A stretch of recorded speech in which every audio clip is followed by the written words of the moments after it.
We're gonna play the would you do it if fitness game. Just say you've got a shed in your garden with loads of drinks in it. Would you go out when it's pitch dark at night to get yourself a bottle of water? Probably the answer is 80% would say no, 20% would say yes.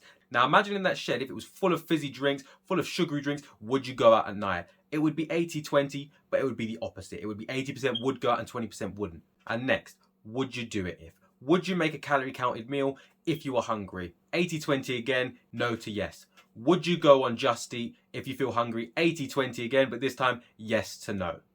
Now, if you're constantly vying for the easy route all the time of going to the junk food, going to the fizzy drinks, going to big high calorie meals, you're not going to make progress. And it's not that you can't have your treats in between, because I'm a big advocate of having treats and making sure that you stay on your diet while having treats.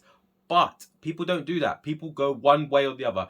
Either uber healthy for a week, and then because they've done that, they think their reward is to eat shit for a week, or they think they're being healthy and maybe not eating through the day, and then eating high calorie fast food in the evening, thinking, well, I've only had one meal for the day, so I can't put on weight from that. But that one meal could have been 3,000 calories, especially when it comes to junk food, because of the amount of oil, fats, everything in it just puts the calories through the roof. So with the would you do it if, you need to push yourself to do stuff you don't want to do.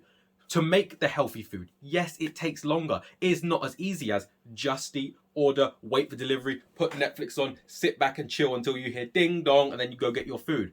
But you could do the same thing. You could take 20 minutes to prep your food, make it, put it in the oven, and instead of hearing ding dong, you'd hear ding of your, whatever the fucking noise your oven makes, of your oven going off. You take that food out and you can still be watching Netflix while the food's preparing, but you've made it, it's healthier, you know how many calories in it, you're not gonna get fat from it because you've counted the calories in it. So with the would you do it if, make sure when you're saying would you do it if it was the healthy option, you say yes. If you have to do a mile walk to Tesco to get a bottle of water, you probably wouldn't do it. If you had to do a mile walk to Tesco to get a packet of ribs and a big bottle of Coke, you'd be flying down there. And that's the difference. People don't want to do the extra effort when it's helpful, when it's beneficial for them, but when it's detrimental to them, they'll happily go the extra mile.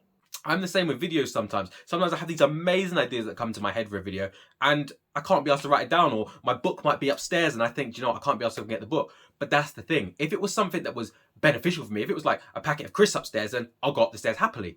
But when it comes to something that could help me in the future, like writing down my book, I think, oh, I'll do it later, and then I forget. So what you need to do is you need to push yourself. These days, when I have an idea or something, I get up, go straight, get a book, write it down. I make sure when I say would you do it if, I would do it for both options. I would go get the water, I would go get the bottle of Coke. I'll go write my idea down, I'll go chill and watch Netflix. Each one I will do, but I will do it. That's the point. I won't think, okay, I could order Just Eat tonight instead of cooking. I'll think, do you know what? Let me cook instead. Just Eat another night. It's not the end of the world. You're not never going to be able to get takeaway again. Cook for 5 nights, 2 nights takeaway. Do something that like, as I always say, everyone's schedule's different. So just remember, would you do it if? If it was beneficial for you in the health-wise, probably the answer is no.